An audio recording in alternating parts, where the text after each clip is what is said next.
J'avais mis quand même, il faut me laisser ça en... J'avais 1748 diapos à faire, j'en ai fait que 1498 alors. Donc c'est vrai que sur la fin, je fatigue un peu. Mais c'est assez simple. Donc je veux dire que, croyez-moi, on a de moins en moins de retouches. Il n'y en a plus beaucoup. Il doit y en avoir, on n'en aura jamais zéro bien sûr, mais tu m'as dit que tu étais dans les 20%, un peu plus, un peu moins. Bon, moi je suis plutôt un peu en dessous de 20%, mais bon, vous ne me croyez pas. Mais en tout cas, on va tendre vers 10%, c'est un peu l'objectif, c'est ce qu'on veut avoir. Et il faut vraiment analyser qu'est-ce qui se passe. Parce que j'ai fait des erreurs, c'est certain, on a retraité des patients beaucoup trop forts, etc.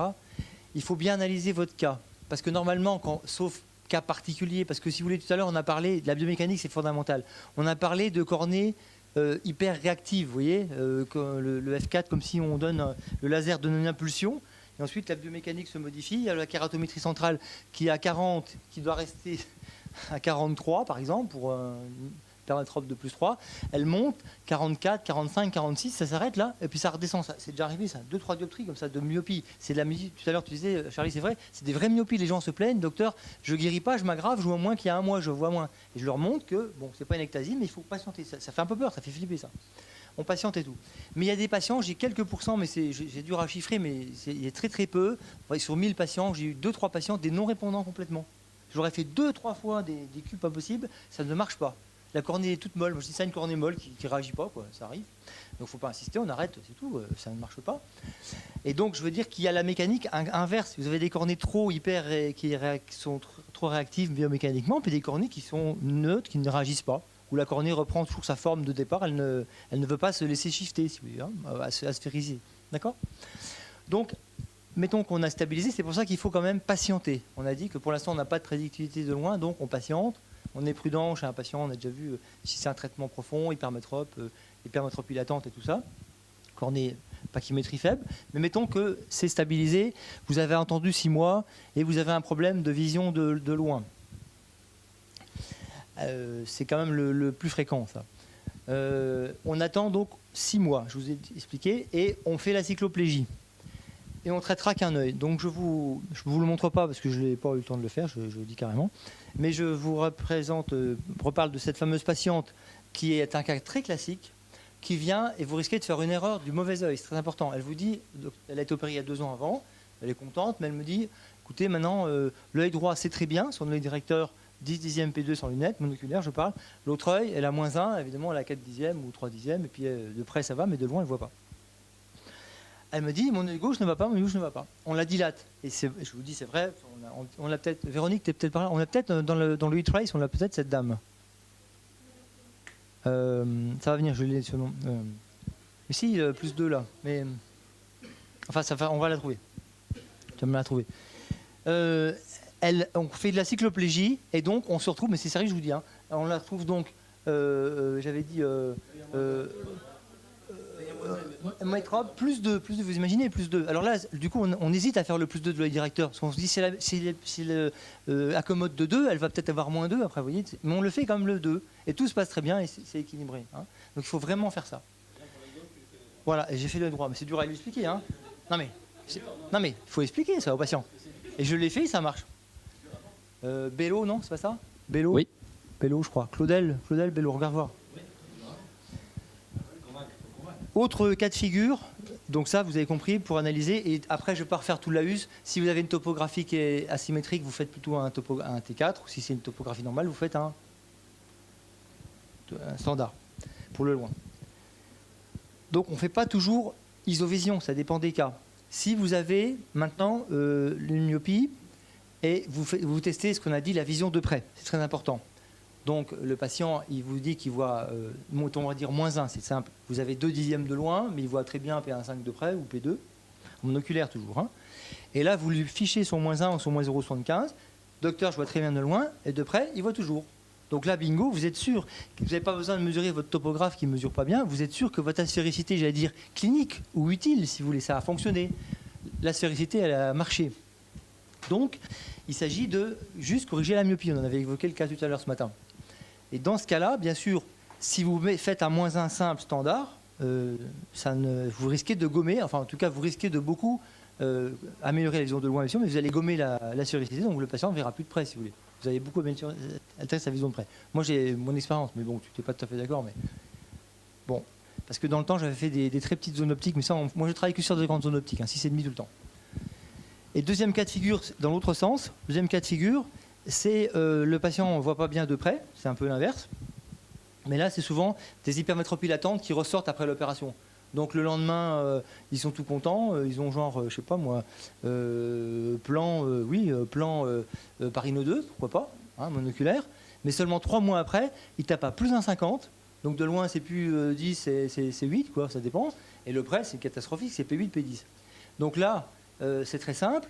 Vous corrigez donc que la vision de loin, par exemple le plus 1, hein, bien sûr. Et à ce moment-là, le patient vous dit, mais docteur, maintenant je vois de près.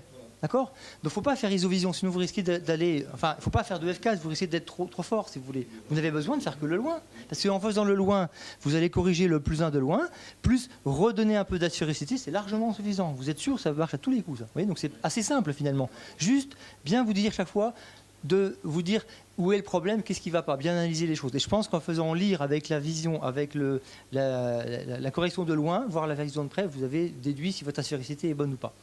Donc sur le site, on va vous montrer après, mais on a mis maintenant un avis d'expert. Donc l'expert pour l'instant c'est moi, mais après j'espère qu'il y aura d'autres experts. Et je n'ai pas envie d'avoir des avis d'experts tous les 5 minutes non plus. Mais de temps en temps, si tout ceci ça ne vous aide pas, si vous êtes coincé, à ce moment-là, vous envoyez, c'est prévu, maintenant on peut charger des pentacams, on peut donner un avis. Bon, voilà. Voilà pour les retraitements. Donc j'ai un exemple tout simple. Bon, c'est justement une hypermétropie résiduelle. Bon, c'est à peu près le cas qu'on avait dit. 7 dixièmes Geiger-6, la Perrino 6 le lendemain. Et l'acuité, vous voyez, dans ce cas-là, on a un plus 1 de loin et on a un plus 1,50 de près. Il n'y a pas de paire de lignes. Moi, j'ai jamais, je vous le confirme, il n'y a jamais de paire de lignes définitive. Et on a un Q qui a l'air quand même correct. On a un moins 1,03, c'est assez puissant. Une kératométrie à 45,3. Bon.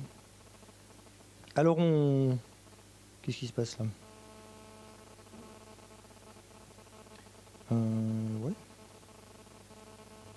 Oui, c'est ce cas, pardon, c'est un cas que j'ai détaillé quand même. Donc on répète le système, vous avez compris, isovision c'est comme des lunettes en fait. J'aime bien que ce concept-là soit aussi un peu acquis et compris, si vous voulez. Je dis souvent à mes patients, c'est facile à comprendre, vous faites des lunettes, on part d'un état comme ça, on fait la vision de loin, alors standard, topographique comme vous voulez, donc pas aberrométrique. On a un état intermédiaire, donc on a vu qu'on calculait tout ça. Et ensuite, on va rajouter le F4 en gardant les métropies. C'est l'astuce, hein, c'est tous des calculs quand même. Mais c'est ce schéma-là, et c'est un schéma qui... Vous voyez, l'avantage de ce schéma, c'est qu'il est tout terrain. Il va s'adapter à tous les cas de figure au départ. Et justement, en fonction de cet état intermédiaire, qu'il était intermédiaire du laser ou qu'il était intermédiaire d'une chirurgie antérieure, on peut toujours remouliner les paramètres, on re-rentre la kératométrie, la sphéricité, et on peut traiter à ce moment-là le F4 pour aller vers le but qu'on veut. Donc ce patient, il a été retraité, et on a pu monter la sphéricité. Donc vous voyez, c'est relativement précis quand même. Le logiciel, on avait calculé une dioptrie, on dépassait de 45,3 à 46,3, on est à 46,2 en réalité. Et la sphéricité, elle est aussi assez proche de ce qu'on avait calculé, et ça a bien fonctionné. Et on a donc fait un traitement standard plus un F4 sur ce sujet. Voilà. Alors comment que ça se passe en pratique? Donc vous allez sur le site, comme on a vu tout à l'heure, on rentre les paramètres, et ensuite vous recevez un mail qui vous prévient que le traitement a été effectué. Vous retournez sur le site advanceisovision.com et vous avez votre pli de forme que vous pouvez ressortir. Là, je vous l'ai coupé en différents morceaux. Donc c'est notre cas du patient qui a plus 1, addition de 1 à 50 là. Donc toujours pareil, on a les paramètres de loin, c'est sa réfraction qu'il faut traiter, ce fameux plus 1 qui restait résiduel à 59 ans. On vous propose de faire la vision de loin, et dans ce cas-là de figure, vous voyez, un traitement assez petit de près, puisqu'il y a déjà quelque chose qui est fait. On ne part pas de zéro, si vous voulez. Il a quand même déjà une certaine aspéricité, donc il suffit un petit chouillable de plus loin. Hein. Et donc là, on a seulement, vous voyez, en target sphère, on est à 2,11 ou 2,24, c'est pas bien élevé. Voilà, on fait les visions de loin et les visions de près.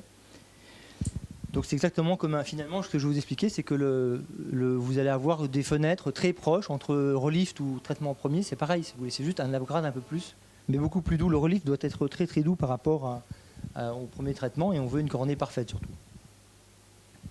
Voilà, donc voilà un petit peu le résultat de ce retraitement.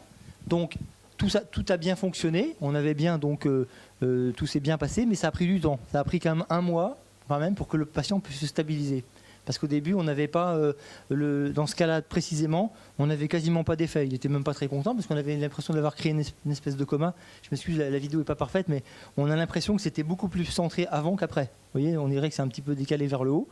Et au bout d'1 mois, tout s'est bien arrangé. La biomécanique, toujours pareil, c'est bien mis rond et c'est bien centré. Il a pu vraiment récupérer son hémétropie et sa vision de près de qualité. Voilà pour ces retraitements. Merci.